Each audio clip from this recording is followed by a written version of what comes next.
ይሄ ልጅ ገና ፎ ሲፈታ በድጋሜ ተወልዶ እንደሆነና በሌላኛው ህይወቱ ወታደር እንደነበረ መናገር ይጀምራል። የሚያስገርመው ነገር ደግሞ እውነቱን መሆኑ ነው። ጀምስ ይባላል። አሜሪካ ውስጥ ከእናትና ከአባቱ ጋር ነበር የሚኖረው። በሰዓቱ ገና የ3 ዓመት ልጅ ነበር። አንድ ቀን እንደተለመደው የአሻንጉሊት ፕሌኑን ይዞ እየተጫወተ ነበር። በድንገት ግን ጩኸቱን ይለቀዋል። እናቱም ቶሎ ደርሳ ምን እንደተፈጠረ ስታይ ምንም ነገር የለም። ምን እንደሆነም ስትጠይቀው ልጁም በተደጋጋሚ ፕሌኔ ተከሰከሰ፣ መውረድ አልቻልኩኝም፣ መሞቴ ነው ብሎ ደጋግሞ እየጮኸ ነበር። He was saying, airplane crash on fire, little man can't get out. Airplane crash on fire, little man can't get out. እናቱ በሰዓቱ ግራ ቢገባትም አባብላ ልታስተኛው ትሞክራለች። ግን በተደጋጋሚ አንድ ስም መጥራቱን አላቆመም። ያ ስም ደግሞ ጀምስ ሃስትን ነበር። የማንን ስም እየጠራ እንደሆነ ስትጠይቀው ደግሞ ከመወለዱ በፊት ወታደር እንደነበረና ጀምስ ሃስትን እንደሆነ መናገር ይጀምራል። አባቱ ግራ ቢገባውም ጨዋታ ሊሆን ይችላል በማለት እንዴት ሞትክ ሲል ይጠይቀዋል። ልጁም ከፕሌን ላይ ተከስክሼ ነበር የሞትኩት ነበር መልሱ። ፕሌኑን ማን እንደከሰከሰበት በሚጠይቀው ሰዓትም ጃፓናውያኖች ብሎ ነበር የመለሰው። What happened to your plane? It got shot.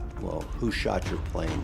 The Japanese. አባቱ ጥያቄውን ይቀጥላል። ጃፓኖች እንደሆኑ እንዴት አወክ ሲለው በሰዓቱ ጃፓኖች ይጠቀሙበት የነበሩትን ባንዲራ ቀለም በደንብ ገለጸ። እናትና አባት አሁን በጣም እየፈሩ ነው። ምክንያቱም ይሄ ልጅ ገና የ3 ዓመት ህፃን ልጅ ነው። ማንበብን አልተማረ። ከፊልም ላይ አይቶ ነው እንዳይሉ በፍጹም እንደዚህ አይነት ፊልም ቤት ውስጥ ተከፍቶ አያውቅም። እየፈሩ ቢሆንም አሁንም ወላጆች ጥያቄያቸውን ይቀጥላሉ።